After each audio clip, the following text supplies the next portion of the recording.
from the heart of Delta State. You are tuned in to SRTV Asaba.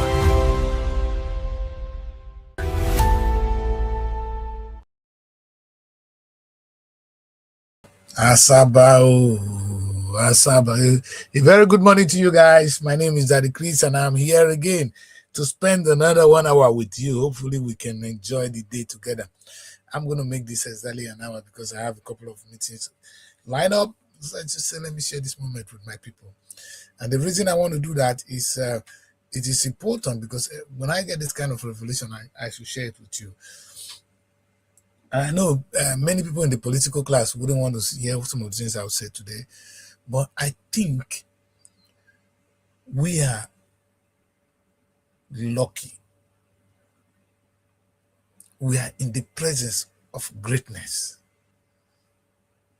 In fact, all of you who are pastors that say you can pray a lot, you have been performing miracle.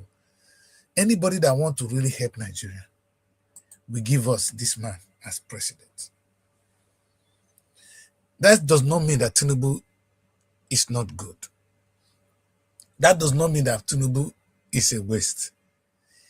It simply means that this man is great, is the greatest. I was listening to, I was just watching some of the things Peter has done. Peter is not a typical Nigerian. And if we're going to have anything we're going to say as our tourist, which are some of the things I'll be talking about today, Peter is a tourist attraction. We are lucky to have him in our midst. We don't have two people like Peter Obi in Nigeria. Show me one other person that is like Peter. Maybe I need to know the person who have been tested with power, that has been tested with the office of the governor. He didn't steal. That's not even the point. He didn't enrich himself. No. The man refused to even accept some of the gift. You know, I was watching his encounter with the Oba of Benin. And Oba of Benin was saying that there are some things we hear. I don't know whether it is true. He asked Peter, is it true? I don't want to share the video because the rest candidate will be angry. Is it true that they gave you so and you rejected it politely? Peter said yes. That he came to serve. And he has served. Please, if you know this man, send message to him. Thank him. Be proud of him. This is not about tribe. This is not about religion. We are talking humanity here. He is different. And we are lucky to have him in our midst. Peter Obi, we are grateful. We are grateful. Whatever we do that may annoy you, we are grateful. I don't think I can do what Peter has done. Can you? Just put yourself at home and ask yourself, can you equal this man? Being the who among you? And I know even Tinubu knows this, that he cannot equal Peter. Atiku knew it. And if they are asked to choose among all our leaders, anybody that means well, nobody will choose anybody other than Peter. And that is why I will continue to support him. It's not because of anything, but because of his integrity. That's what we need, one. Because right now, what we need is trust. We want somebody who's going to carry us along. Like yesterday, I was preaching that had Moses not risen, the children of Israel would have still been in Egypt. It was the love for Moses, the confidence they have in Moses, that made them say, oh, the man is saying, let's follow him. I can tell you, there are so many people that tell you, let's go this way now. Nigeria will say, what is he talking about? Terrible about that true. If you tell us, let's go certain places, we'll go look at ourselves first. Is this man is here? Where is he taking us to? But if Peter say, let's go, we will not ask question. God bless you, Peter, for being in our midst. And may God protect you for us. Those of you that believe in Jesus name. I don't know what the Muslims will say, but I say assalamu alaikum, my brother. We are lucky to have him. And get me correctly, Atiku is not I don't think Atiku is an evil man. He may not know what to do. Tinubu is just gra man. He's just somebody gra. It's my turn to be in power. With some little good intention. But Tinubu, can you pair Peter Obi? The answer is no. That's the beginning of my show today. And it's a very annoying one to very many people. I'm very sorry. But God said I should say that to you, Nigerians. Today, not today, I said the new Nigeria is what I want to consider. You see, when you, this woman said, when I found the garden melody, I took it home and I played it for my mother. I'm talking of Betty Ryan. And mama say, you know, this melody is really nice, but daughter, you're not going to play that song. You understand? So that's exactly what we're going to do today. If I had shared this concept with 30 people, they would say, don't touch it. So I decided not to. I just started to whisk it to your ear. So please listen carefully. I'm here to tell you that a new Nigeria is possible. And that new Nigeria is not beyond your dream. It's not, don't think it is impossible at all. That's the first thing. We just need somebody to lead us there, like I proved yesterday. When I was identifying people, I identified 2 people. And I said you could be Peter Obi. And you could be the very dark man I'm talking about. Because these are 2 people that are making a difference in my time. I never saw any very dark man in my time. Even when we were in school, we were stubborn or do certain things. None was like a very dark man. And let me tell you, it takes the grace of God. He's a human being. He's going to have mistakes. He has past. Don't tell me about that. You do too. I don't give a damn, man. I'm just interested in now. If God put you in a position, do not ask, is it not the son of that carpenter? It was the son of that carpenter that was Jesus. Nobody knew he would be Jesus until he was 35 when he began his ministry. So your past does not make you who you are. What you stand for now. I'm very dark man that stand the test of time. Peter Obi has been there. That's why I wish they can collapse very dark man movement into Peter Obi. I want very dark man. I know you're a sincere young man. Begin to tell the world, begin to tell Nigerians who this man Peter Obi is. And I think we need to do this. You know why? Peter being a president is not necessarily going to make all the big difference.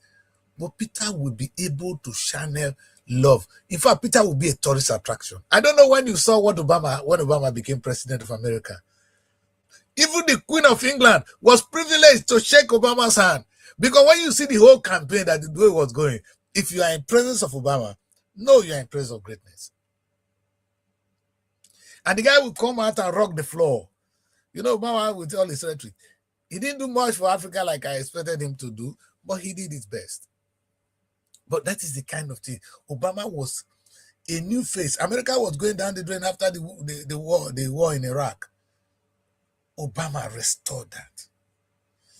That is exactly where we are today.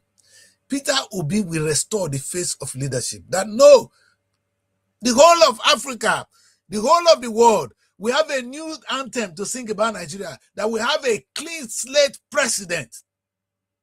Can it be better? So it is not about Peter, it's about us. It wasn't, I like what they call it, Obama America. This will be Peter Nigeria. Now we are in Tinubu Nigeria. Don't get me wrong. I don't think Tinubu is an evil man. It's just Tinubu, you are not the right man. In fact, maybe you are even the right man, but God has given us something we call, you know, when they baptize you, the way you are baptizing people, there's one of your image I show you baptizing those people who have committed sins. You understand? The way you were baptizing those people, the way you baptize Okowa, you baptize Yahya Bello. Peter Obi can baptize Nigeria. And that is why we're looking for Peter. And imagine Peter enter any country. The respect Nigeria we have. If Peter go to the United Nations and address them, the respect we have. No, we need a new Nigeria. And that is what I'm fighting for. And it's not about anybody. But Peter is a way to get there. Thank you very much. So let's go into the business of today. I know it's like I'm here to campaign. I'm not campaigning. I'm speaking my mind. And that's what God said I should tell you. Well, like today, I'm going to tell you a new Nigeria is possible. And how does the new Nigeria looks like? This is it, people. Let's take a look at the new Nigeria I'm talking about. Don't even try to add this to the stage. That's it. Please, I want us to enjoy this. The spectacle of Nigeria 2045. You know, the AI can do a lot for you today. It can let you visualize things that you can't even think of. This is the new Nigeria I'm thinking about. And when I see it, I say this Nigeria at the year 2045. And it's everything here is made in Nigeria. And yesterday I was talking about something very important. And you guys, all people, some people think, oh, this guy is dreaming. There's a platform I belong. Sorry, Governor of Delta State, because I'm from the state and I'm belonging to some of your group. They better take me out. And this guy was defending why you spend 100 and something billion on a bridge. I'm sure you regretted it. But the one with big mouth is saying something wrong about it. We are not saying there's anything wrong in building a bridge, but is that a priority? When we're studying economics at class 3, there's something they taught us called scale of preference. They taught us opportunity cost. The scale of preference, when you go to market, you have your scale of preferences. Is that your scale of preference? It's just like Tinubu got to office, the first thing he did, let's remove subsidies. He came to that office with a mindset of an ordinary Nigerian. But when you enter the seat of the president, it becomes a different thing. I'm sure Tinubu would have done a little thing different right today. Even when we know subsidy removal is a good thing, but not the way Tinubu did it. Like I always say, God never forbid us from having sex, but not the way the devil taught us. So you would have done things differently because you've become a better governor now. It's not the same Oborori I knew that is there now. Your speech are more articulate, well planned, you are more composed, the confidence is now there, and we're beginning to enjoy a governor. And the best thing you can do for us now is now admit that so many things were wrong at the beginning. Now this is the new way to go. There's nobody that is perfect. We know you're human. And your vulnerability becomes our strength. It make us to fall more in love with you. But if you begin to defend all your rubbish, then we know you're not going to repent, and you're perhaps not the right person to lead us in the future. Moses was not a clean man. That's why I keep telling them about very dark man. If you like, preach everything you want to preach about the young man. I don't give a damn. Moses was a murderer, but he's the one that delivered the children of Israel. Does it make Moses not to be a murderer? He's still a murderer, but he had a mission.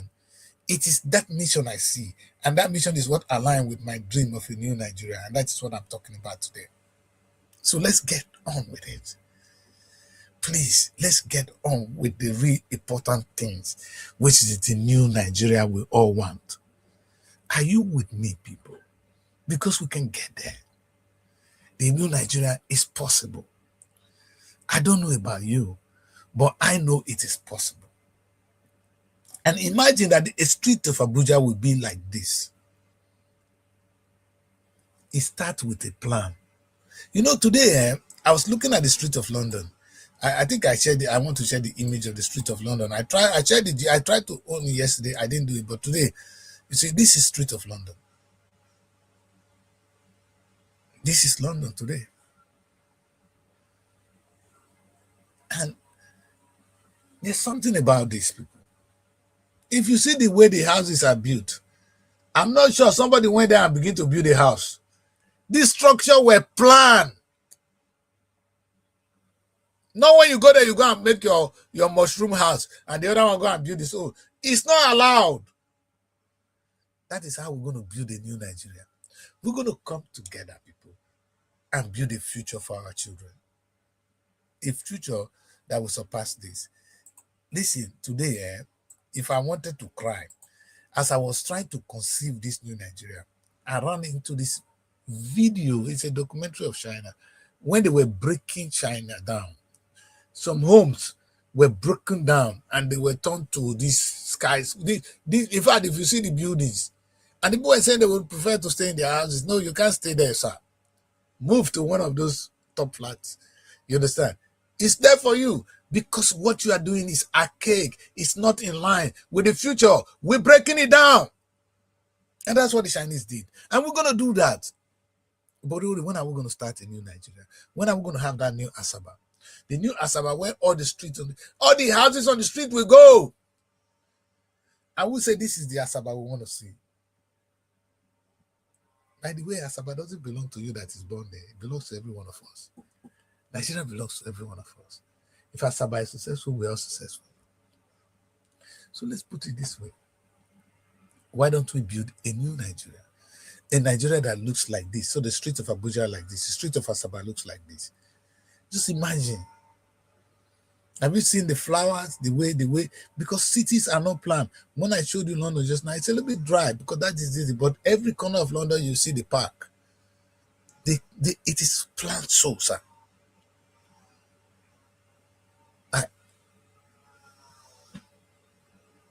Nigeria 2045. Let me show you another beautiful image that stunned me. You understand? This is the bigger one. But this is not different from Dubai at the moment. I'm sure if you take a view of Dubai, from a very far, this is what you see. So we're not talking of something that is impossible. How did Dubai get there? What were their trick? We want to have it now. If now wish they get, somebody said, your mama get wish, give me money. I said, why your mama not give you your own? Everybody, mama, go practice witchcraft now so that we'll all be rich. We want a new Nigeria that looks like this. All your pastors, when they pray, they gather money. Pray for a new Nigeria. Adeboye, pray for a new Nigeria. Don't pray for Adeboye, for Tinubu. Pray for a Nigeria to be prosperous. And this is what we want to see. This is what God wants. Perhaps if you ever know, when you put down on that, go down on your knees and you talk about God, this is God. God said, create heavens on earth. Oh God. Let me tell you, in the beginning, God created the heavens and the earth. I want to tell you today that Garden of Eden was one of the heavens. I don't know. So Adam was placed in heaven, in the earth. The heavens is in earth. I don't know. When they tell us heaven is there, are you out of your mind? Heaven is here. If we can create this, we would have created heavens. Because God said, go and now do what you have to do with the knowledge I've given to you. Some of them you firstly take from God. Don't forget. But this is what we could create of our Nigeria. And I look at it, and I'm smiling, and I'm happy. And I say, God, let this come to pass. You know, when this man said, I have a dream, in the yesterday America, 1963 America, a young man, Martin Luther King said, I have a dream that in the new America, you will not be judged by the color of your skin, but by the content of your character, where all men are treated equal, because that's what the American Constitution says. Instead, they weren't practicing it. But he could see it. He could see it happening. It came out to pass in the name of Obama. That Obama could become the black president, the first American black president, it's amazing. So where we go? Where are you? How can you tell me that a new Nigeria, a prosperous Nigeria is not possible? How can you tell me that? Who said so? By who? And for who? Let me show you the beautiful faces of the new Nigerian people. We're not going to be looking different. You know, I like to see the way we still dress. Some, of course, will go English, of course. But the typical Nigerian man and the wife and the children, you know, and the way we walk, you look at the green scenery, look at the things. And in this image, I'm going to show you what makes us unique. But what I really want to talk about today is the journey to here. So first, exactly what I told the Oborori and the president, where are we going? So now I've told you with me today that this is where I'm going. Have any of our leaders showed you where we're going? I want to see your website. You state, Mr. State Governor. I saw the fight between Ukpebulo and Davido brother. It's heating up and I'm laughing and I'm enjoying it. You know, you went to another state and you make noise and now they're calling you names. The people are calling Davido and all of them. Listen, politics, they're going to exchange words. Listen, it just makes me laugh. It doesn't make any difference for me. But what I really want to talk about really now is one thing and one thing only. That the journey to this place, this is where I'm taking you. And the journey here is possible. Leadership is that simple. Leadership, let me repeat, is that simple. This is what I see as your leader. This is where I'm taking you. Moses was told there is a promised land, promised to the forefathers. These children of Israel weren't even aware. He came and he told them, God promised your father so place. That's where I'm taking you. This is how it looked like. They said, even if he couldn't show images then, he said the land is flowing with milk and honey. That is the description. It's tantalizing. I want to talk to my babe. I need to tell her something sweet so she will be wet before I touch her. You don't jump into her. It's not direct entry. A woman wants to be soft, like I explained yesterday. So when you tell them some sweet things, their ears, the ears of a woman hear good things, and all her body begin to explode. They're not like us. We men, we are already ready. We don't need to hear anything. Show us, we will blast. We operate with the eye. Women operate with the ear. We are your wife, Mr. Leader. Uboriwori, we are your wife. Mr. President Tinubu, we are your wife.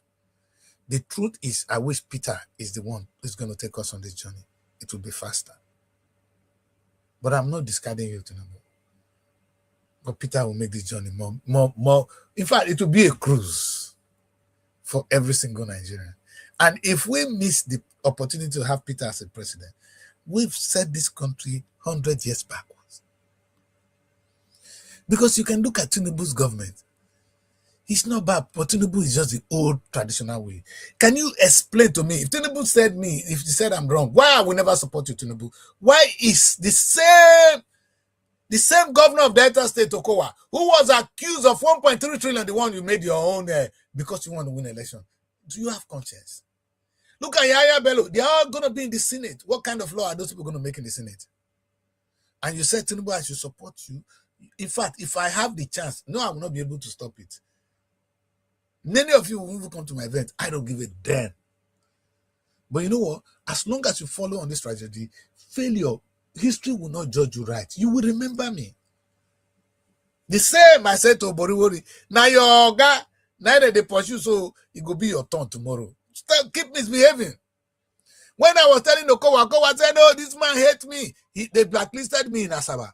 You don't tell when they blacklist me for Asaba. I've been on their blacklist for long. So you're not the first, Mr. Boriwori. But you know what's going to happen? You will remember me when you leave that place. It will be too late then. Because Okowa wish he can turn the hand of clock now. You still have the chance. And you're my brother. And the funny thing about you guys, you see me. You see people like us as your enemy. And that's the biggest mistake. If I'm a governor, if I'm a president, people like this, I will listen to them. I don't need to take what they take. People like us, we know we are not perfect all the time. We make some mistakes. We take some trash. But if there's anything good, you take it. You take it. You don't know the prophet among us. You take it. Today I'm talking, and I'm talking deep. This is the Nigeria I see. I don't know the one you see. And it's not about the one I see now. You, Mr. Governor, what do you see? And show us, sir. So that you can convince us as your women. So we'll get wet. So you can continue to make love to us. And we will help you achieve that dream. A good wife, once she's in line with you, she begins to believe in your dream and she's going to fight for that dream to come to pass. Some of them, I wish they would practice witchcraft for you. In Jesus' name. So let's take a look at this. Now, don't forget, when I say by the year 2045, sorry, there's something I said we're going to achieve. We're going to achieve an economy of 10 trillion US dollars. And some people say, how is that possible? You know me, I'm so stupid sometimes that when you begin to tell lies a lot, the lies become truth. I've told myself again and again that I can do this. And now it's slowly becoming a truth. I don't know about you. Today I was going to totally face course on the... When you see me come again, I'm going to run through all the economies today. But on a particular day, I'll focus on only one. I don't think I'll have all that time to do that today. So today I will run through the economies. How we're going to achieve that 10 trillion. I said we're going to get 10 trillion. We're going to be $10 trillion economy. And I showed you some few areas. Today, I always show you on the map how it's going to be done. Oh, look at this today. I'm going to show you in practical terms how Nigeria are going to get it and the sectors we need to develop. You know, this is really important. You see, when I talk about planning, because now that I know where I'm going, I'm not asking how do I get there. Now, I now ask myself, where am we having these comparative advantages? And that's what I'm going to do today. So today is about Nigerian comparative advantage. I can just imagine as a young person, if this is the kind of show I want to watch. But perhaps not. I probably want to watch music. You know. But Nigeria, this is a serious time. That we need serious people who can talk about serious issues. And that is what Daddy Chris is doing today. So let's get on with the business, sir. The business of today is not challenging. It's actually an exciting one. So I said we're going to get a 10 trillion US dollar economy. And we will not only be among the G8, because if you see Italy, it's only 2 trillion economy. Some of these G7 nations, they are not very rich. Some of them 2 trillion, 3 trillion, 5 trillion. UK is about 5 point something trillion economy. So they're not over rich. So if we can get 10 trillion, we'll be overtaking the United Kingdom. Hello? Yes, we will overtake the United Kingdom. And you know the funniest thing? We have what it takes to do so. And I'm going to talk to you that now. Let's start with the first one I have on my list today. Listen, I need to give space for this kind of images to dominate. Now, they say we have oil and gas. Whoa! Dangote started something wonderful. Imagine if we have how many of that Dangote selling, exporting fuel to all Africa. How much will we be making? You see, this is the mistake. Dangote is good for us, but Dangote is not Nigerian. I'm sorry, bro, Dangote. Thank you for what you do, but that's for you. I'm looking at Nigeria being successful, not you being successful. And you think your success is our success, yes, but I want the success to be in Nigerian's name. And that's my worry. And sometimes they think I am very stupid. No, I think so too. So I'm going to talk differently. So imagine Dangote now is now not only even having a refinery in Nigeria, it's not trying to have one in Kenya, have one in... So that's what Nigeria is supposed to be doing, really. Build refineries within and begin to plant them around where they need them most. The African nations that they cannot afford. So we bring the fuel to them, close to them. Imagine how much Nigeria will make. I am projecting 1.5 trillion. That will be small. Only this sector, if we do it well, only this petroleum and gas sector will generate us 2 trillion or 2.5 trillion economy by the year 2045. Don't forget, I have where I'm going. This is exactly what I keep saying to you, our leaders. They need to tell us where we are going. We are going Nigeria 2045. I am saying if we develop this sector carefully, we'll be making about 2.5 trillion. That's where we'll be. And if we have that kind of money already, you know what? When we talk at the United Nations, they will listen. Money speak and bullshit works. Today, we are waiting for handout from America. America will say, I will cut off all the aid coming to Nigeria. And we are panicking. All your NGOs in Nigeria, they are crippled. They are not moving because American aid has been stopped.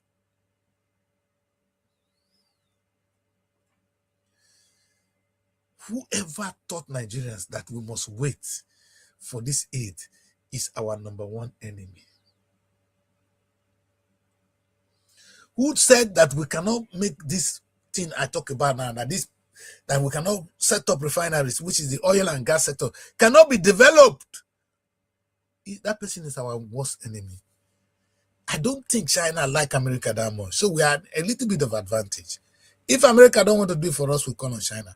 If China is misbehaving, we call on America. If America is misbehaving, we call on Russia. When we call on them, they will give us what it takes. And we will give them a little bit of what we have, and we will be developing that sector. I'm not saying that we have all the technology yet, but the technology is for sale. Hello?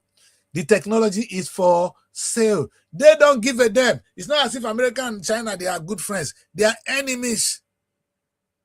They want to overtake each other. We have an advantage. We're going to play with that. We're going to take one of them to come and help us. And the other one is, we don't have enemy. We are like water. America play well, we play with America. Chinese play well, we play with Chinese. That is our foreign policy. We don't know about it. Oh, Peter, thank you very much, Peter. Please be our president. A new Nigeria is possible. It's not going to happen the way we're doing it now. It's not going to happen with Tinubu welcoming Oboriwori.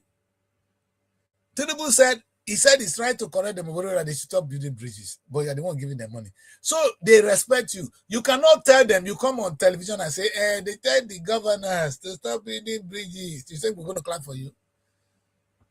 You are the president of this nation. Call your governors to order.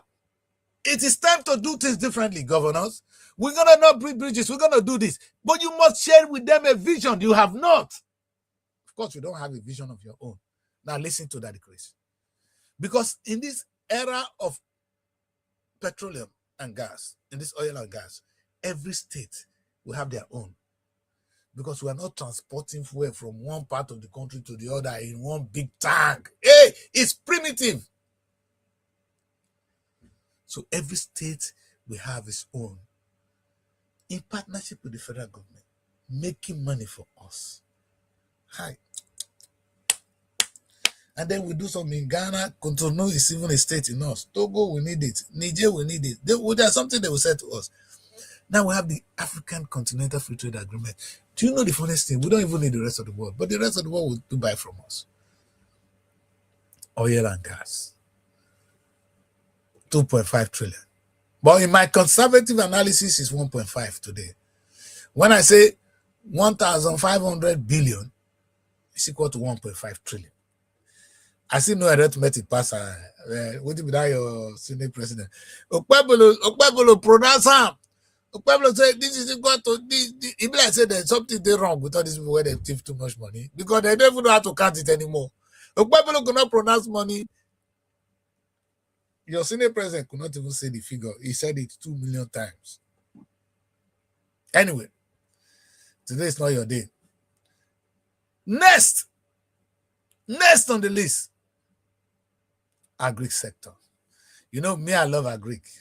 It's like it's my. It be like say they can do me something in the past. Agri will generate exactly even more than 1.5 trillion.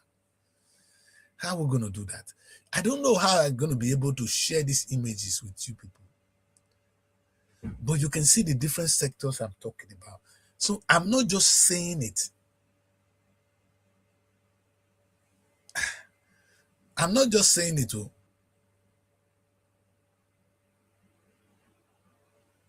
Like I said, when you begin to say lies again and again, it becomes the truth. Have you been able to say lies and the lies become the truth? That's where I am. The dream will come to pass. But this is my dream for the new Nigeria. It's not a hope. It's going to come to pass. Many of you will be dead before we get there. Because the Christ is not dying. Because God said I'm not designed to die. So I don't know about you. So if you believe in death, you're going to die. I'm not dying. I keep telling people around me, God did not create death. We created death. If we want death to go, we need to do this. They are not listening. Anyway, we'll talk that another day. Let's deal with this. Agriculture. When I say agriculture here, take a look at it carefully. When I look at agriculture, I'm talking of crops, plantation. We talk of animals, farm, livestock. We talk of fishery. Let me tell you this. By the time we plant crops that we're going to sell to the rest of the Africa, only fishery alone. Nigeria, if you see the water, the amount of water God gave to us that could produce fish, we will feed the rest of the world. And we won't even feel it. That is after eating. Yet, Oboriwori is the governor of Delta State. He didn't see the blue economy. He said they told him all he didn't see agriculture as something like a dirty man's job. Because that is his mentality. That is how he was taught. Your fish alone, prawns alone is what Europe needs right now. We will make a fortune. I grew up in Ogara. Ask those people who are following Ogara. I don't want to call their names. They know there's a company called National Shrimps in Ogara for them. They were exporting shrimps to the rest of Europe, earning pounds, dollars. What happened to it? So now all you go fit do shrimps for Ogara. You, when it be Ogara man, they swear for you. Mona, not let me talk. Oh, una don't say the whole place. Make us speak. Make una hear me. You guys have sold the whole place. Bori I say, bro, say now you turn up. You turn shrimp to never base. Never base when they go to federal government, they protect oil. In those days, we are a problem. Base, when we say they make money, you can't give it to federal government, may they get naval base there so they can protect their oil. How will our children remember you? Those of you who are crop of leaders today, you low-life people. In those days, we have Pamo. Wow. We have the rubber factory. What happened to them? They're all gone. They're all gone. I'm not looking for them to come back. Oh. I'm waiting for you to say, I own my destiny. I want to have natural shrimps. I saw it and I wanted to see it today. I want to see Nagro. I don't care who did it before. I want you to do it now.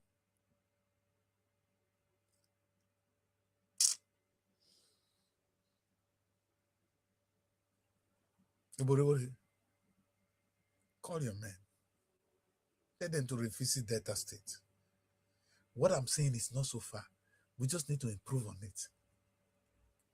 I am saying that Agric alone will make us 1.5 trillion nationally.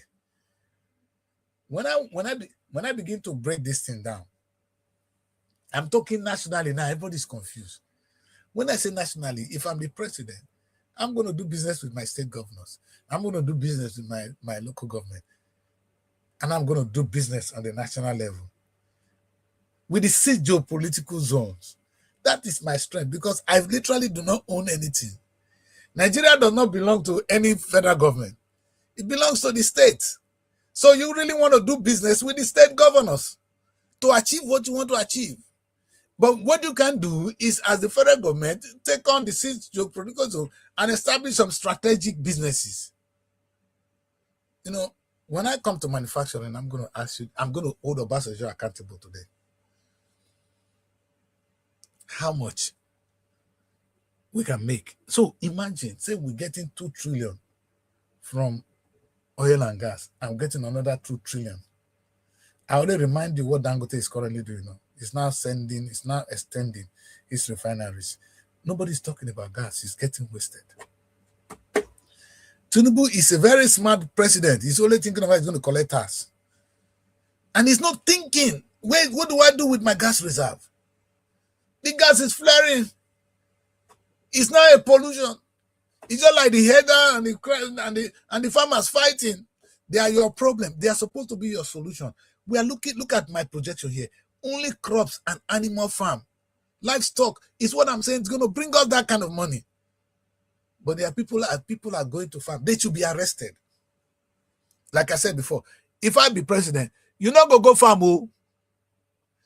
Because that your farm is not in line with the dream of the new Nigeria. This is the new Nigeria. Where is that your farm in it? So I'm not trying to oppress you, but look at what I'm projecting. Look at what I am projecting here. Where is that kind of farm you're farming now? You see, they carry cutlass here. I beg, explain to me in your own language. Use another language to explain it to me. I don't understand. Maybe I'm too stupid to understand. there will be a new Nigeria. And in this new Nigeria, there will be prosperity. And that prosperity have no room for primitivity. Everything we were doing that was out of date will be kept out of date. If our parents were still farming today, they would have even improved. Do you know how much we left farming, our biggest strength? We left it because we didn't improve on it. And when I come to medicine later, I'm going to talk about that. People were using something to cure themselves for some years. And now they told you there's no dosage. Why don't you think of the dosage? How were they doing that? It was not killing them. Now measure it. Behave. You see, the input of arithmetic in anything you do is not to make it bad, it's to make it better. Bring in arithmetic. Oh, this is how we're doing it. Now we need to measure it this way so that it can go round. It is not true that my body and your body is the same. But they say drink 1 a day. Maybe I need 2. Maybe you need only 1. But they say we should take 1 a day. Is that perfect? No. Because your body composition is different from mine. But the doctor will tell you, I take 1 a day. Actually, some people are supposed to take 2 a day. But doctor will not do that because they cannot measure individually. So they conclude, that's not perfect, my guy. If you get sense, you can use your own self. So I need to take, that decrease is smaller than me. If that decrease is taking 1, I should take 1.5. We're going to talk about that another day. Let's leave that one first. A new Nigeria is what? Is possible. So let us move. I've spent some few minutes in agriculture, and it is so close to my heart when I look at agriculture. Very, very close, because that is one area where we have comparative advantage. You see the whole strength, and even what I'm talking about. We have the land. We have the people. The land is fertile. The technology is around the corner. Like I said, the technology is for sale. If America don't want to help us with farming, Chinese will come and give us their farming technique. Israel will sell it to us. They are looking for where to make money. And then we do business with them and we grow our own. Should Nigerian University not wake up? If not, with what I'm even designing for the new Nigerian University, in fact, it's still going to work, because you know what I'm saying? Once we set up that kind of farm, that farm becomes a university department. So there will be no one University of Benin, University of Port Harcourt. No, the factories becomes our universities. Graduating technical graduates that we need for tomorrow. Hello? That's what I wrote in my book. My book is not that radical. I'm still saying that we should work within the atmosphere of the university. But as I begin to look at my concept, I just find out that even actually having a place called a university is a waste of space. It's a waste of space. The vice chancellor is becoming my businessman. Vice chancellor, you're going to run how many factories under you for training purposes? But the factories are actually making money to grow the Nigerian economy. And the graduates, will they be useful or not? If you send a child to go and study where they make this kind of thing, will that child look for a job? May God help us. We need to change our education. But we're not going to be able to change that if we don't know what we want. And we cannot identify the areas which is going to get us to what we want. So I came one day and I said, the beauty of planning, I call it blueprint. Yesterday, I tried to talk a little bit on it, but today I'm talking about how that blueprint is going to get there and now identifying the key areas. I didn't break Nigeria into pieces anymore. I'm now going a little bit in detail. And then when you go in detail, that's why you're going to say, okay, how do we make our human beings ready? Oh, we don't have these people. We begin to solve the problem as they come. Oh, we don't have social raw materials. Where are the ones that we have the raw materials in place? Okay, how do we make it that we are self-sufficient? That we don't have to spend our hard-earned money to bring in what we don't need to bring in. There's at some point in time, we're going to bring in some things. But hey, why bringing in what you can produce? And the question is, now at the beginning, you're telling me, oh, we don't have the manpower to do this. That's why Boriwori is traveling around the world. Boriwori traveled to China to go and study what? Infrastructure. Wait, infrastructure. Now Boriwori go study for China. He not go study farming. He not go study power. When Peter Obi went to Egypt, Peter went to see how they generate electricity. That one not concern Boriwori. He not go there, he not come here, come learn how people they farm. So that he go vet, say, I want to farm, or how refineries they run in a petty, small way, so that he can set up refineries anywhere. No, Boriwori know that one infrastructure go learn. And somebody came on Facebook today and was defending the award of so billion because you are blind. And I am the one helping the governor. I can tell you that. He need to hear me because he's going to be the best governor. If he listens, if he doesn't, now there good day. He work for years where you both and I just work you both to work. Can I care? We know they pass wolf. Now let you they go carry go. All these idiots around you, they will not be with you. Were they with Okowa? When they carry Okowa, go EFCC. So all of now they there. In fact, they are not enjoying with you. Some of the Okowa boys now don't be with you now. Now look Okowa, they see the mess. By the time you finish, all these guys will go with another governor. Now they go live there.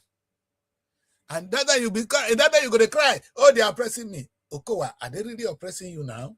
You're a joker, man. Look at what you did to Adeye. Who oppressed Okowa? They never oppress Okowa. Okowa, you go see oppression. In this life you will see oppression. Let me swear for you. You will see oppression.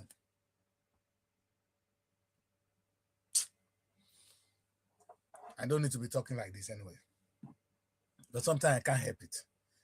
So let us go. Agriculture. Now, in fact, I'm going to quickly jump to this one. I wanted to do mining first, because that one, when I was looking at the mining, I was so excited. But let's just go one by one. Manufacturing.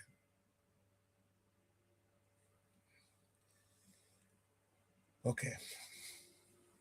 Let me put it this way. Only innocent. Nigerians, listen to me. Only one man, innocent, was able to come and is now making a car. Whether he's assembling most of it, or whether he's actually turning some of them out, that is the job of one man. Imagine what Nigeria can do when it comes to manufacturing. So it's not as if a Nigerian have not attempted it. Like when I talk of the oil and gas, it's not as if a Nigerian have not attempted it. Dangote is living the dream. He's doing it in his own small way. Dangote is too tiny for Nigeria. The same way Innocent is 1 over 2 trillion of what Nigeria is possible, what Nigeria can do. But when we keep quiet like this, when we don't see the importance of it, we ignore it. I am saying to you today that as the president, it will be your vision to realize 1.5 trillion from manufacturing. It is too easy. I actually have the statistics ready to share with you. I'm going to show you the G8 so that it's not, I have the figure, I have it already written down. And I think I will find some time to bring it onto the platform. So you can see how the G8, where their money is actually coming from. I was going through that and I have the figures and I have it all set to share with you today. And I know many people wouldn't want to see this kind of mathematics because it's boring, right? But unfortunately, these are some of the things we need to do. Because we're not going to get there by mistake. Oh, okay, I'm on solid mineral here. Listen, I'm not yet. I'm not going to do on solid mineral here. Let me remove this. See, my people, what I'm saying is too easy to achieve. Manufacturing, making our own cars. Let me bring that image back. We need to have manufacturing back. No, remove this now. Why are you fighting me? Okay. See, if you look at this image, When you hold your when you're watching this, freeze it. Take a look at the informations on the screen, and it will tell you that the new Nigeria is possible. Only manufacturing can give us 1.5 trillion. What I'm saying to you Nigerians today is that only 3 sectors I have identified would have already made us a 5 trillion US dollars economy. Only 3 sectors. Actually, we are more now. 5 trillion is already on the pipeline.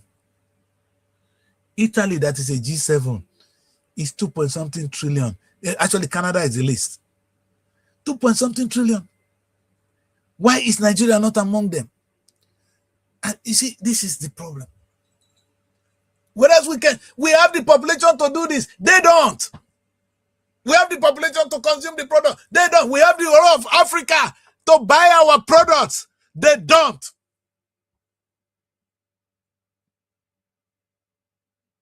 The African Free Trade Continental Agreement. God bless you, Africa. So, who are you looking for? There's something Obi said when after making our film here. Obi said that, why are you worried?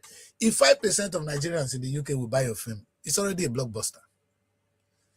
We've got the population. Africa is if not up to 2 billion people. Which market are you looking for? Nigeria. So how can you not achieve 1.5 trillion from manufacturing? I only identify cars. I can't go into all.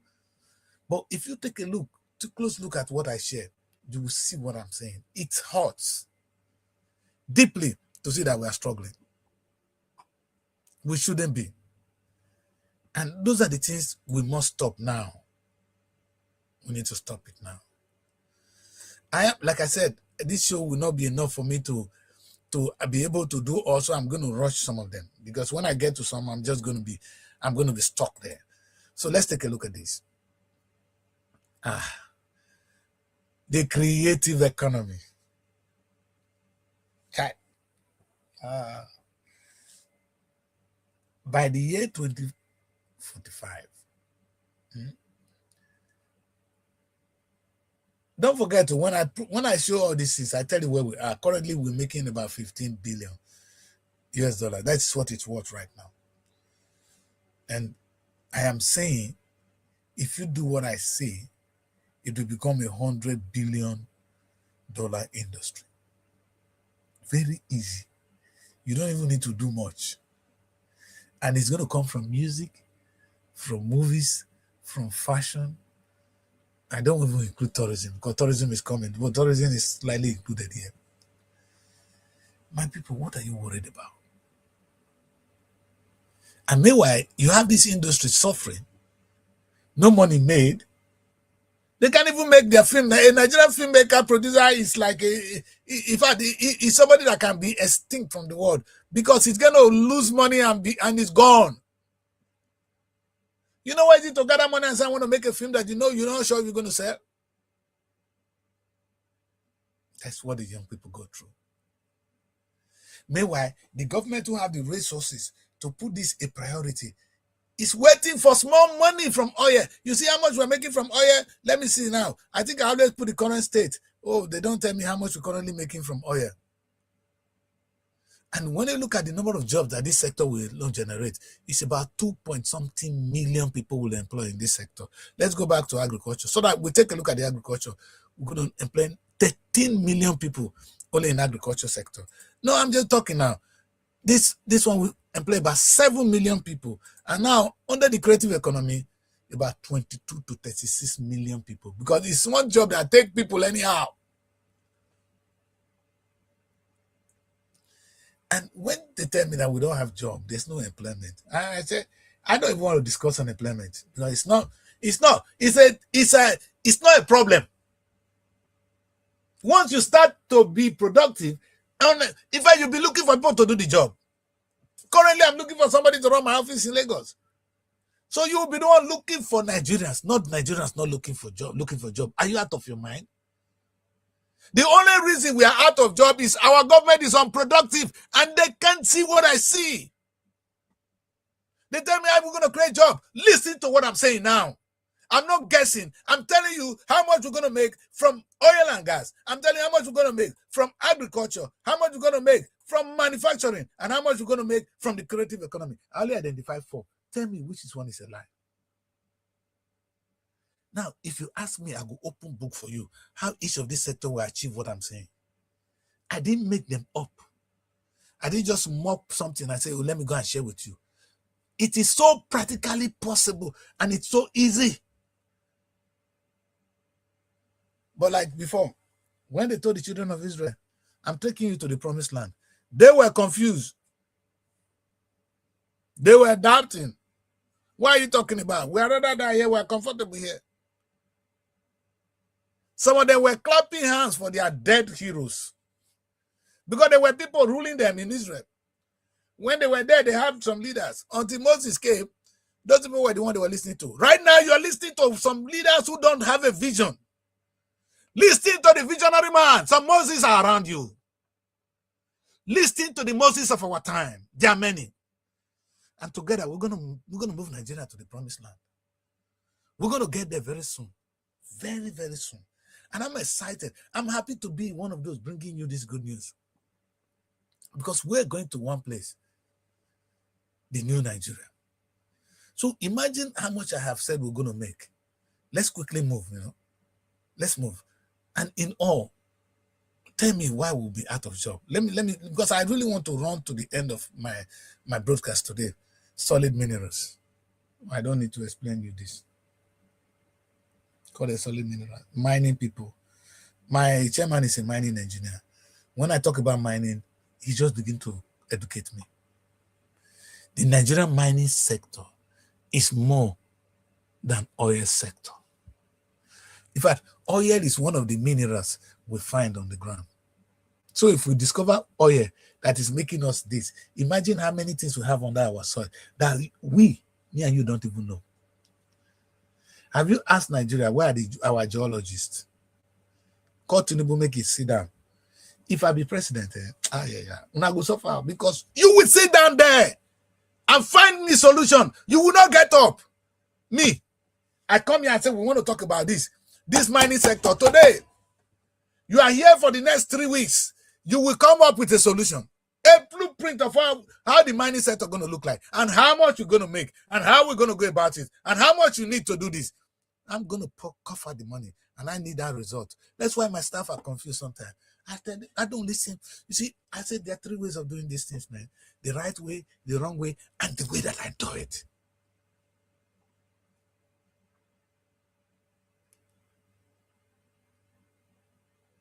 Nigerians, tell me what is impossible here. That our mining sector that we don't even know what we have under the ground. If the reason I know, they just told me now that a place where I used to play football, where we used to run around, they just discovered oil in my community. Is it now that the oil got there? It has been there. We didn't know it was there. Do you know how many things they have under your soil? Now we know, we can discover all these things. Do you know how many we have? Even with the little one we have, I am projecting that we can get 1.5 trillion.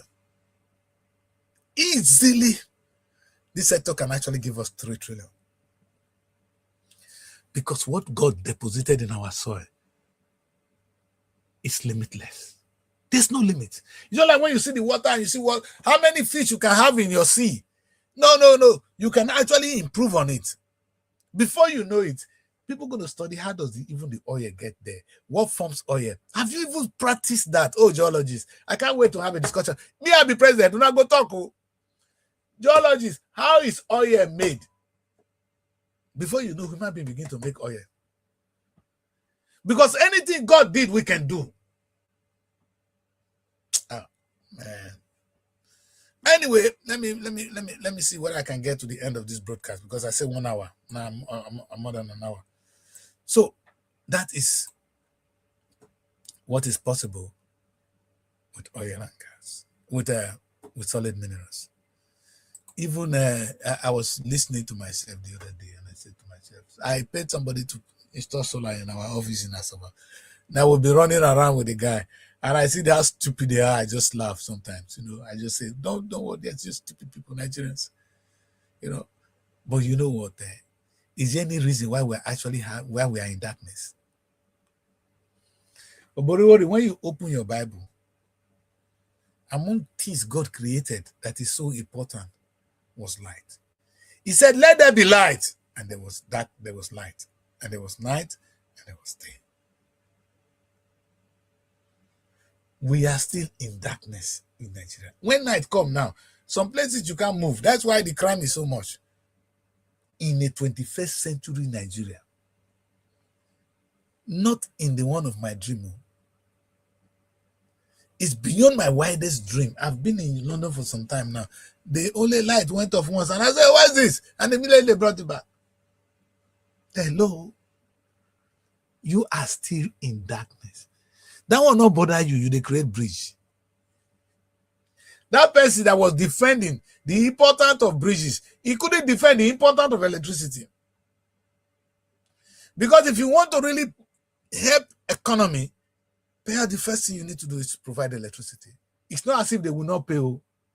Nigerians are paying for electricity. I pay every month for the electricity in Asaba. I don't have the light to use one day. If you see the faces of my staff from Asaba, you know they are different from the ones you see everywhere. Because they are stressed from electricity or worry. That one is not the problem of you and your governors and your boys who can go on Facebook and misbehave. They're going to come and insult us like us. Now, why not? Come out. I'm here. But you cannot actually speak to electricity for electricity to come. But God said, "Let there be light." That was the first thing the man did in creation. He created heaven and earth. He said, "Let there be light." He created man afterwards. And on the seventh day, he rested. He now expects us to create. But can't we get light in our land? Look at the possibilities. It's no more even like this man came to you the other day. Professor, I know Professor was going to do something memorable. You cannot do that from gas. You cannot do that from coal. You can generate electricity from every means. But the cheapest one for Africa really is the solar. It's free. It's there. It's no big science anymore. How can all the electrical engineering students not give us electricity? Do you know that most of our schools, they don't even have light? Department of Electrical Engineering don't have electricity. We need to arrest all of them. Meaning there's no school there. How can electrical students stay without electricity? Hello?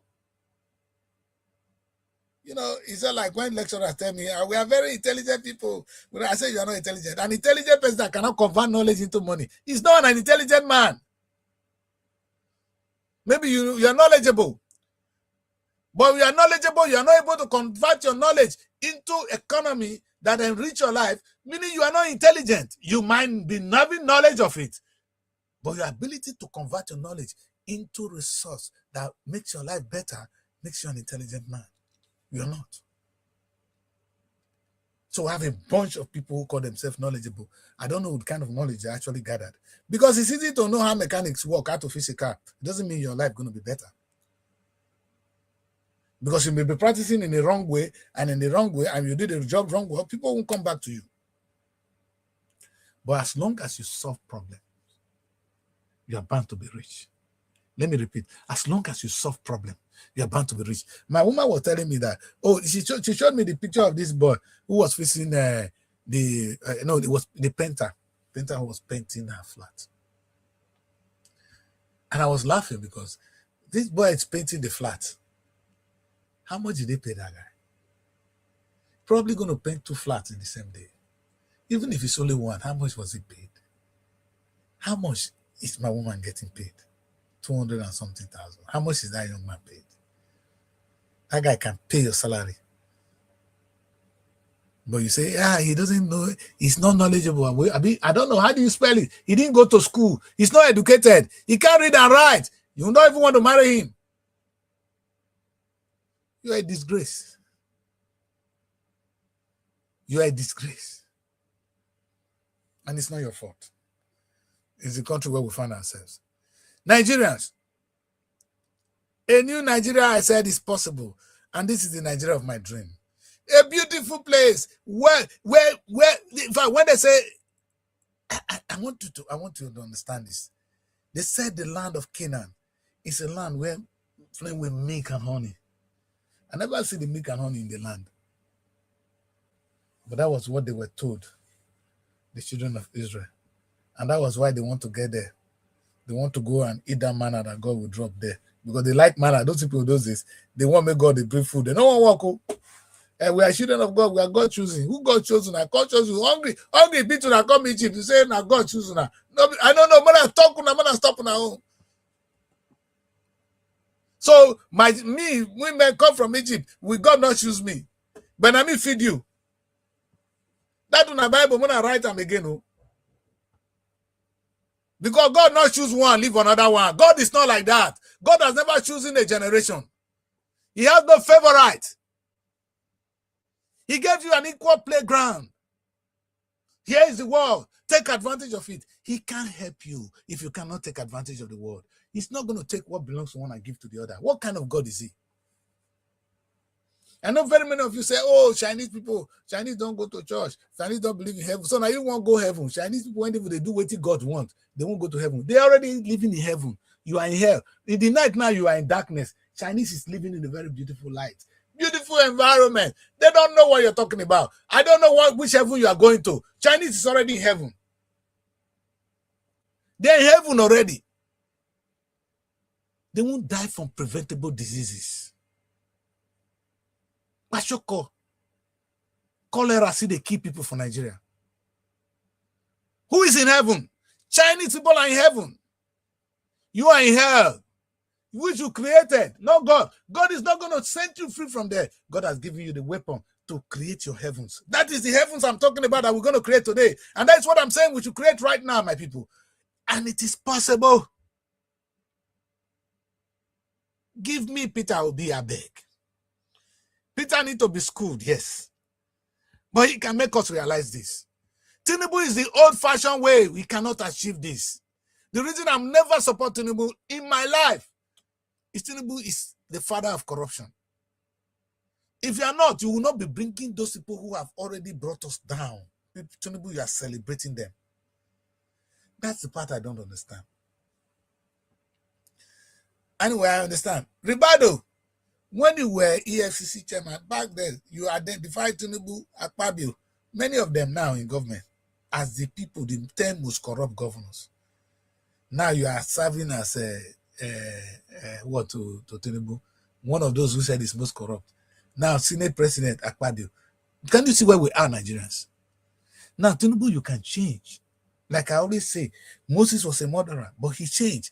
Tinubu, it's like you think you are doing the right thing. And because these people are praising you, they are not helping you. And that's why I'm even angry. It's not even you now. It's those people praising you. Because if you listen to bad people like us, Tinubu, you're not going to sleep well. No, you begin to, because you're a human being. I know you're a good person. Inside you, there's a place in your heart. And I know that place is love. I will speak to it, Tinubu, and you hear. But those idiots, those psychophants around you won't let you listen to the voice of reasoning. I am your enemy now. I am your number one enemy. I organize Nigerian Week in London. I believe in Nigeria more than you. But not the same Nigeria we believe in. This is the kind of Nigeria I'm seeing. I don't know the one you see, Sir Tinubu. I don't know the one my governor is seeing. It's like we're seeing a two different Nigeria. And we need to align, sir. We need to sit down and create one Nigeria so that we don't be talking at each other. We need to talk to each other. We want the same thing. Why don't we sit down and agree there? Do you think I hate you? Why would I hate you? You're my president. But this line of action is unacceptable. That's why Peter will be my man. Peter has been tested. He didn't allow money to carry his soul. The man, look at him. He doesn't even, I get angry when I see those of you type big rapper, you use aeroplane. Peter is richer than you. He's not living that, he's modest. Peter will sleep in the same kind of bed I sleep. They not go break him. Are you better than him now? Tell me what makes you better than Peter Obi. Peter is the only icon we have. Is our tourist destination. Peter is our baptism. I reminded you on this show. There was a time American image was dead. They knew. They voted Obama. Obama restored American dead image. After that war, after the war in Iraq, American image was nobody want to hear America. You see, when Donald Trump will leave, God will give them another person that will restore, that will redeem that image. Obama redeemed it. Obama reconciled. Peter would have done that for us. We need a change. I'm not campaigning, but I will be doing myself. All the things I'm saying will be rubbish if I cannot touch it. Politics, we are all politicians. Even when a platform shouldn't be used for one party, I'm not even doing the party. I'm talking about a man with integrity.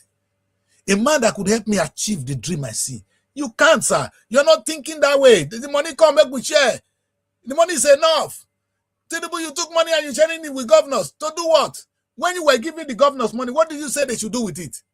I know the law says you should give them the money. It is your right to query these baggers.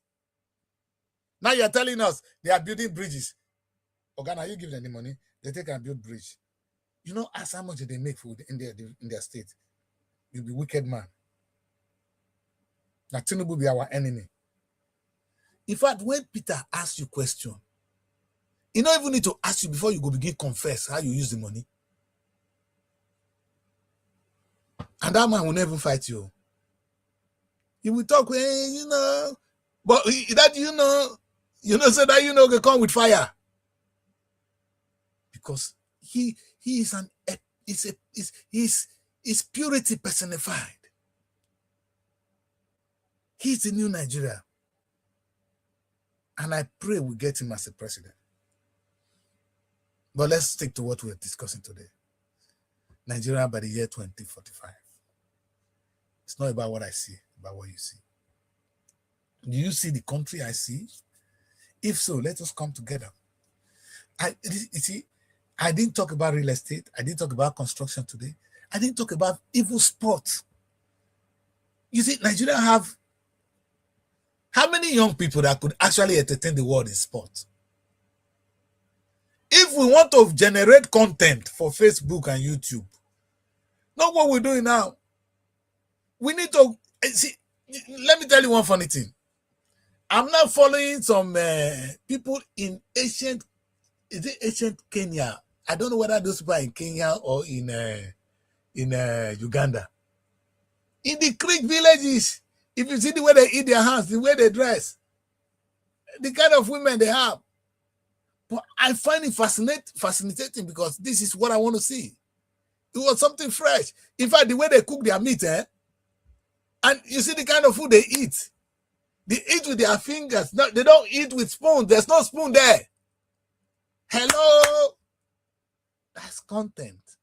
But no, that's what I watch. Every time I open my Facebook now, I'm with them. There's one young girl that follows with them. And I'm looking at them, how these people live. The men, they go into the bush, into the forest. They hunt. The kind of meat they get every day, the kind of massive fish they get from the river, they eat well. And I'm wondering where is this people coming from? That is the kind of things, the kind of content we can generate from sports. Have we begun to do sport differently? Must we even play football the way they play it? Even if we play the football the way they play it, where is our own premiership? Nigerian premiership is dead. Meanwhile, the YouTube will entertain premiership. So you're not looking for where. That is, if Nigerian Ministry of Youth and Sport, if the creative economy remain dead, at least we can even use the YouTube. I'm sure there are so many companies that want to put their logo. Me, I would like to put SRTV in the stadium. Why do we spend money to build all this stadium? And we have the young people. We cannot generate even inter-house sport. In those days, inter-house sport could go on television now. And it will be content because everything is now valuable. We're not looking for one television box to put it anymore. There's content that the world will see now. So why are we not generating content from all these potentials? Where's our football? Where are the race? Where are the other things we used to do? In secondary school, we used to enjoy it.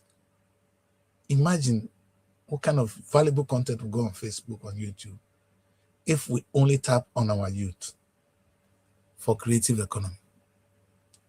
I stick to football. You know, I was watching, I saw AY. AY is one of the strongest supporters of Arsenal. I live here in England. I'm an Arsenal fan. No, at the point in time I changed to Man City and I come back to, but my love for Arsenal can never change. And I just look myself as a God. Many Nigerians will happily support a football team in Nigeria if it's well developed. Does Tinubu understand that? That we're losing money to Premiership? I know one wrote to me, I met Rotimi. I don't know whether he's the current MTA guy. I met him years back when I had a show, and we met in Canary Wharf here, and I shared my vision with him. He said that, Chris, if we can do this, this will be the first show that we will export from Africa to the rest of the world. You know what we normally do? All of them, Rotimi was bringing all this Premiership. He was the one bringing Premiership to Nigeria. Deep down inside him, he wants to see what Nigeria can give to the rest of the world. You guys are not in visionaries. You don't see. Give chance to people who can build an economy that will benefit your children. They ain't about you, sir. Now you are running from yourself. I call it idle running. You are not secured. You can't even treat yourself. Your children are coming abroad for study. That is what I call idle running. We're going to make a movie about it. How can you steal the whole money only for you now to start running from yourself?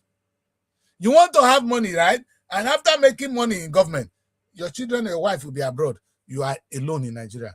Your wife, you come here, we will bang them for you. We may not be waiting that they leave from one place to within one place. That place, they know they close up. They will help you bang them. In the London, come now. You're stupid. And your child that is going to study abroad, I was it at home when they buried my dad. You not go there when they go bury you. He has a new culture now. My kids here, and they beg them, if I die, when I will go Nigeria self, they don't, they won't. Is this where you're bringing your child? I told my children in Nigeria, they're not coming here, they're angry. But I say, how can all of you come here? I won't talk that today. Let's discuss that. That's pretty personal. My people, may God bless the Federal Republic of Nigeria. May this dream not be something that is just shown on paper, on television.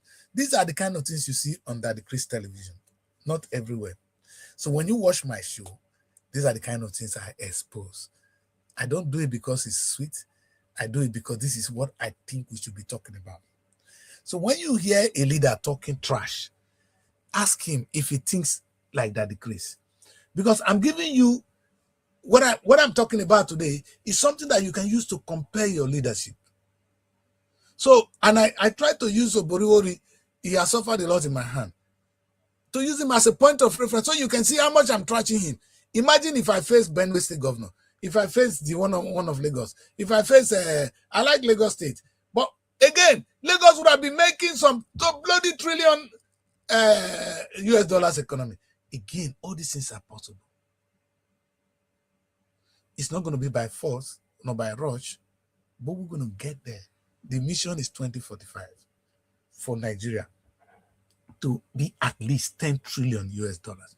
And when we get there, we will no more be called, how they call us, third world country. We will now be the first world country. Who swear for us say we must be third world? And the only reason they call us third world is because of our economy. Why don't that be our problem? Why are we not discussing economy enough? I don't hear the discussion on economy enough. And it's what that brings you down as a person. It's the only reason. You see, the last time I said, oh, they say, Nigeria, there's religion. You see, there's no Christianity, there's no Muslim in Nigeria. We don't exist. Now, hunger, now I put you where you belong. You see, everybody go to church on Sunday, they're going to disturb God. And ask them what they're asking from God. Not salvation. Oh, God help me reach. God change my sin. God is not going to change it. God has given you a way to change it. It is possible. Wait, the last time I checked, now God take the children of Israel. Now he carried them from Israel, go Egypt. go to the promised land. Some of even the people that left Egypt, they not reach the promised land.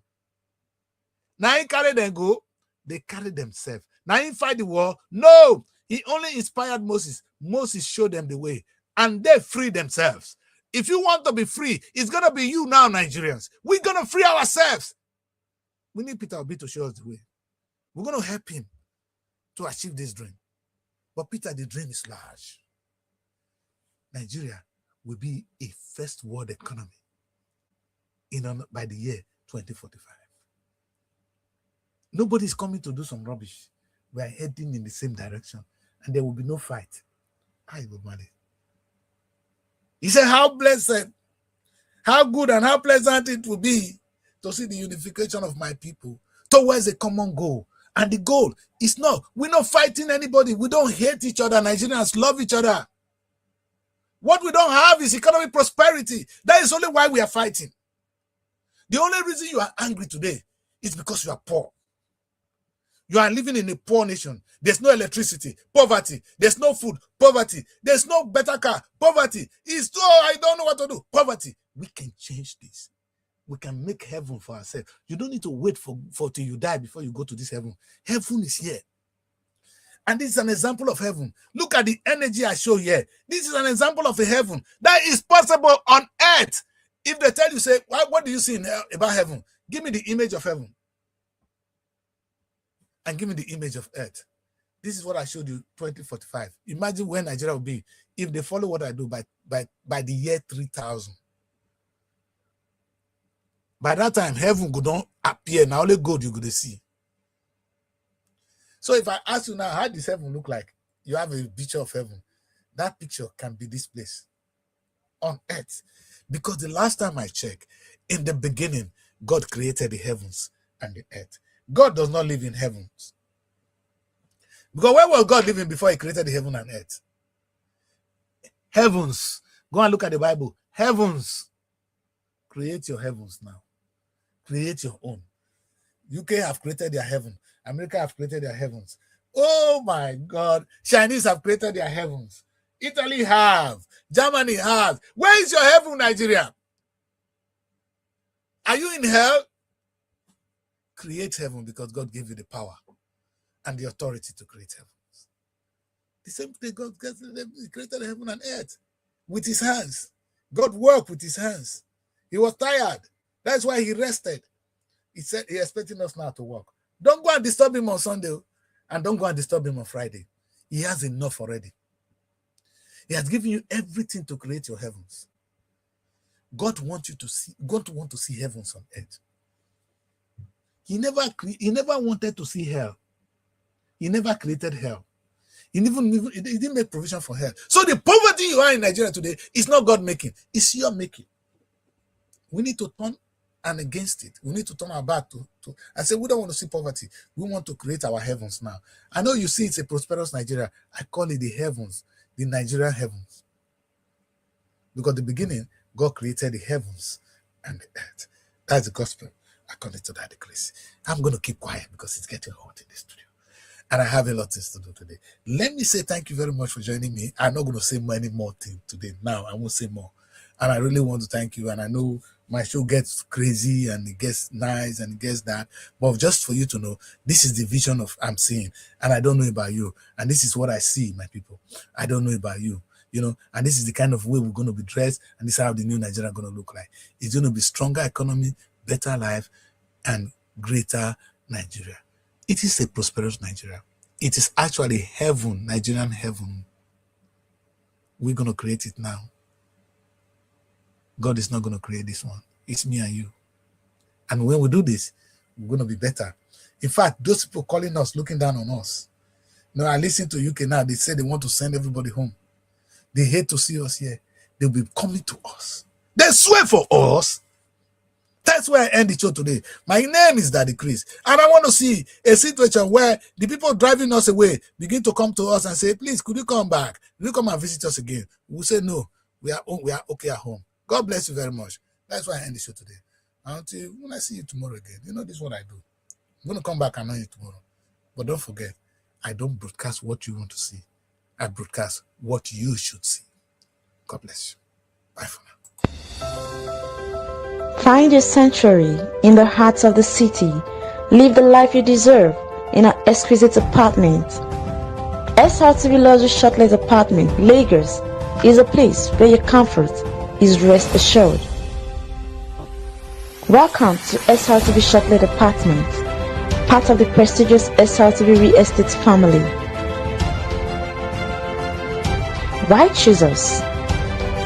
Prime location, nestled in the heart of Lagos, close to key attractions, business hubs, and vibrant nightlife.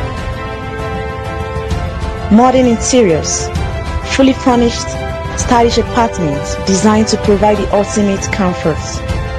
Luxury redefined, vacation perfected. 24/7 security. Enjoy peace of mind with round-the-clock security and CCTV surveillance. Top-notch amenities, high-speed Wi-Fi, smart TV, air conditioning, fully equipped kitchen, and lots more. Perfect for